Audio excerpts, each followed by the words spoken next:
Good morning বন্ধুরা, আরও একটি ভিডিও নিয়ে এসে গেছি।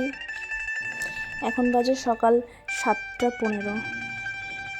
যেহেতু মেয়ের এক্সাম চলছে ওই জন্য একটু লেট করে নিজে উঠছি এবং মেয়েকে ওঠাচ্ছি, কারণ পরীক্ষা তো। যদি একটু তাড়াতাড়িও ওঠে তাহলে হয়তো পরীক্ষা হলে গিয়ে একটু ঝিমিয়ে পড়বে, মানে একটু ঘুম ঘুম পাবে হয়তো। ওই জন্য একটু লেট করে ওঠাচ্ছি। তাছাড়া অন্যান্য দিন একটু চেষ্টা করি আমার মেয়েকে একটু সকাল সকাল ওঠানোর, একটু যোগা প্র্যাকটিস করে, আর আমারও তাড়াতাড়ি কাজ হয়ে যায়। কারণ সকাল সকাল কাজ না করলে ওর অফিস আছে, আমার মেয়ের স্কুলে ভাত খেয়ে যায়, টিফিন নিয়ে যায়, তো একটু সকাল সকাল উঠে কাজ করলে একটু আমার সুবিধা হয়। একার হাতে বাড়ির সমস্ত কাজ করা, একটু টাইম মেনটেন না করলে খুব অসুবিধা হয়ে যায়। এই যে বিছানাটা ঝাড়া কমপ্লিট হয়ে গেছে, একটু বাইরের দিকে যাচ্ছি। ঠান্ডাটা হালকা লাগছে, খুব একটা যে ঠান্ডা আছে বা পড়েছে এরকম না, আর বাইরে রোদও উঠে গেছে অনেক। 2-5 মিনিট একটু নিজের মতো করে এদিক ওদিক ঘুরে দেখি, তারপর কাজ শুরু করি। আর এই যে কাজ শুরু হবে একদম মানে চলবে রাত্রি 12টা পর্যন্ত। সকালে বাসনগুলো মানে রাত্রে বাসনগুলো অনেকগুলো হয় বলে আমি একটু বাইরেই ধোয়ার চেষ্টা করি। তাছাড়া বেশি নেই, বেশিরভাগ টাইমটা বাসন ধুয়ে নিই, রান্নার বাসনগুলো। আর রান্নাঘরটা পরিষ্কার করে নিচ্ছি এখন। কি বলতো, ঘরের বউদের না মানে 24 ঘন্টায় সবসময় সার্ভিস দিতে হয়, কিন্তু এটার মূল্য খুব একটা কি পাওয়া যায়? কি বলো বন্ধুরা?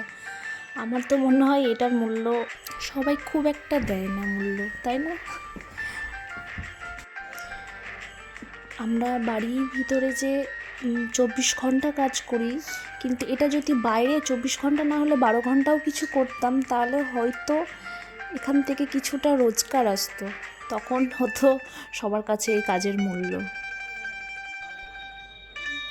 দেখলে তো তোমরা ভিডিওতে, খাওয়া হয়ে গেছে আমার হাজব্যান্ডের, আমিও খেয়ে নিচ্ছি একা একা। এখন আছে যোগা ক্লাস আমার মেয়ের। যাই হোক, মূল্য সবার কাছে কি আর জোর করে নেওয়া যায় না কখনোই। তাই আমি চেষ্টা করছি আমি এই কাজের মধ্যে দিয়েই একটা কিছু করার। তোমরা অবশ্যই আমার মতো যারা নতুন চ্যানেল খুলেছো তারা আমার পাশে থেকো, একটা করে কমেন্ট করো সবাই। আমিও তোমাদের ভিডিও দেখবো, তোমরা আমার পাশে থেকো, আমিও তোমাদের পাশে থাকবো। এইভাবে একটু একটু করে এগিয়ে যেতে চাইছি আমরা সবাই।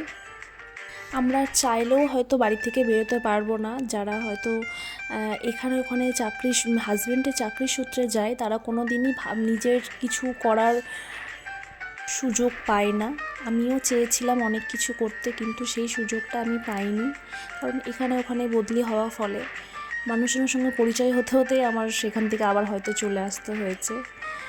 কি করা যাবে, এইভাবেই জীবনটা কাটছে। আজকে 10 বছর হয়ে গেল আমার বিবাহিত জীবন। ঠিক আছে বন্ধুরা, যাই হোক, এই নিয়ে পরে একদিন বলবো। এখন এই যে রাত্রে ডিনার করার সময়, আজকে শীতের শুরুতেই বেগুন পোড়া। আমার তো মনে হয় বাঙালি সবার প্রিয় বেগুন পোড়া রুটির সাথে শীতের শুরুতেই। আর ঠিক আছে বন্ধুরা, আমার ভিডিও যদি ভালো লাগে অবশ্যই আমার পাশে থেকো, লাইক করো, কমেন্ট করো, চ্যানেলটা সাবস্ক্রাইব করে নিও। দেখা হবে পরের একটা ভিডিওতে। এখন আসি, টাটা।